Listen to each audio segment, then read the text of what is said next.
Okay, so now you've created a list of attributes about your person, what they look like, what they act like, how old they are, what their hair is like, and you got to turn that into a biography. This is kind of like a mini who are they, what do they do, why do they do it? And I'm going to show you a little bit about how I would do that, taking my list for a second character that I've done and turning it into a little bit of a character biography. So let's get started. That I know about my character. Um, I created a boy previously who was 10 years old, who was sporty, didn't do quite as well in school.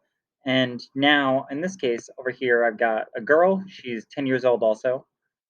She is somebody with who's kind of like average or medium size, brown hair, shoulder length, uh, likes to wear it in a ponytail. Somebody who does pretty well in school. I've tried to contrast that with my other character, somebody who's friendly, but she's also shy, so she'll talk to people, but yet she'll also be somebody who can be kind of quiet, shy, quiet, if you will. She's also artsy. She's not a fan of sports. And I'm thinking ahead a little bit about how these two characters might go together. She might be somebody who gets paired with this other student or the other boy who's going to be my main character, and maybe she's somebody who could play off of this other one. As I write my biography, I really want to be thinking about the what that goes along with this. So, if she's somebody who does well in school, what types of things does she do? I also want to think a little bit about the why it might matter. If I'm thinking about she's shy, why is she shy or quiet? Kind of trying to add a little bit of those details in here. The what that might go along with her being artsy or maybe not being a fan of sports. So as I get started over here, I'm going to go in and just again, I don't know a name yet. I might settle on that a little bit later. Um, my character is a girl named blank. You might already have a name, and that's totally fine. I know a number of you have been posting some things that have names, and that is great. If you've settled on one, awesome. If you haven't, that's okay. You still got time. And if you've already settled on one, you might get a chance to go and change that a little bit later. She is 10 years old and in fourth grade. Again, these details might be things that I decide to change a little bit later, but it gives me a good idea or a rough idea of who she is. So as I fit her to my problem going forward, I can really see precisely what it is that she does. She is just about the same size as everyone else, and has brown hair. She or her hair, I want to be able to for people to picture it a little bit. Her hair is shoulder length,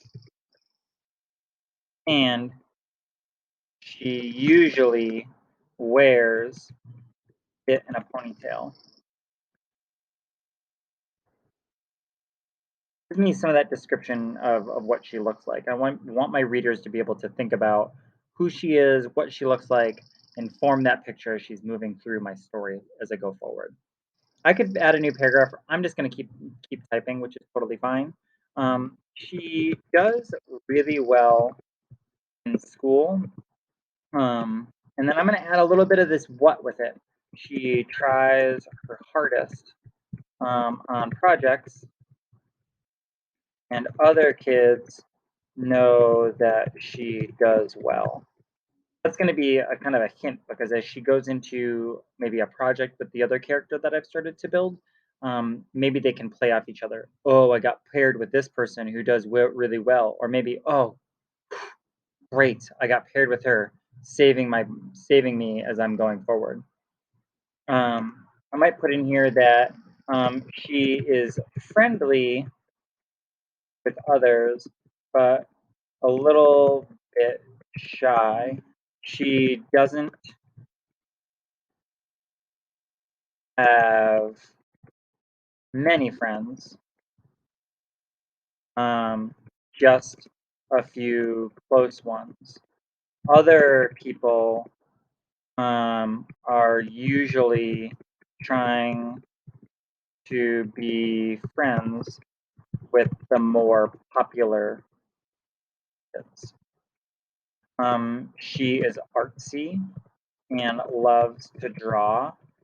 She makes great doodles and art to go with many of her projects. I might even think that maybe she was part of like had her art part of an art contest. Her art was picked to be part of an art contest at school. You can start to see a little bit about who she is, and as maybe she gets paired with my other character, they'll contrast each other. They're not going to be totally the same. Those who are totally the same are going to have some similar areas where they're going to have uh, challenges. Those who maybe have some contrast, some who maybe some differences, are going to be able to maybe even each other out and accomplish and solve their problem. Okay. As you're going forward, I want to see what your biographies look like so that we can go forward next week into looking at these characters as they approach problems. Good work.